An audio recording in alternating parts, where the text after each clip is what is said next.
Going to the fourth one, and I forgot to mention, I have a total of 5 so-called myths that I hope to go through. So we are on the second last one. Kids with arthritis cannot play sports. Is that true or false? So the answer is that it is not true, because exercise is important in JIA for multiple reasons. And I can give you at least 3 reasons, okay?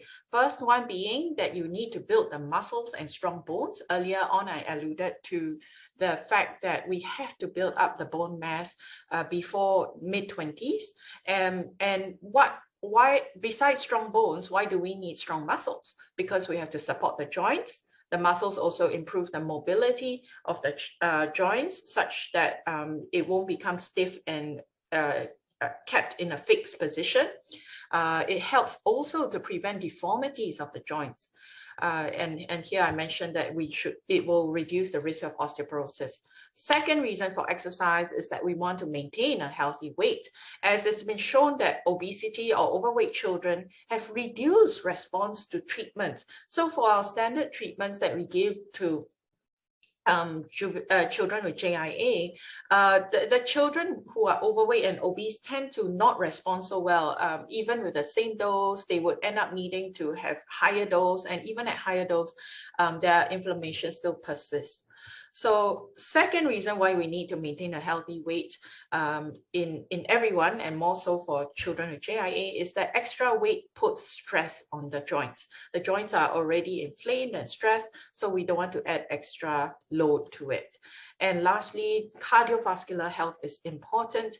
As mentioned earlier on, in people with inflammation from whatever reason, it's also shown that it affects their cardiovascular health in the sense that you have higher risk for developing heart attacks in future, strokes even. So the inflammation in itself will help, will lead to that. And so we want to reduce all the risk of like high cholesterol, high blood pressure that even adds on or compounds the problems with the heart. And thirdly, exercising improves self-confidence. It allows the child to participate in group activities, socialization, and definitely improves their quality of life, such that they can really interact with other children like normal people do. It is very important nowadays, increasingly important, to have sort of some presence amongst your peers.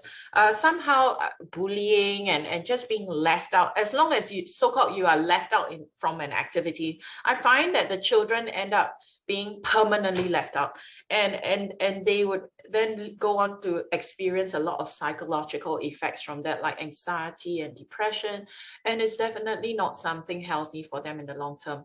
The psychological aspect is frequently under-addressed, and here when I'm talking about exercise, I hope that, you know, just being able to be for the child to participate in group sports or PE lessons in school helps improve their self-confidence and socialization. So that's why exercise is also important.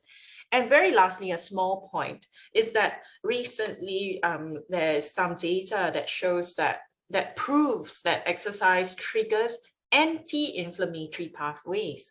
So the people who have been exercising regularly, you may find that they have lower rates of dementia, they have longer lifespans, because truly we have now found that it does confirm our hypothesis and suspicion that exercise is actually very healthy for us, as it reduces the inflammation.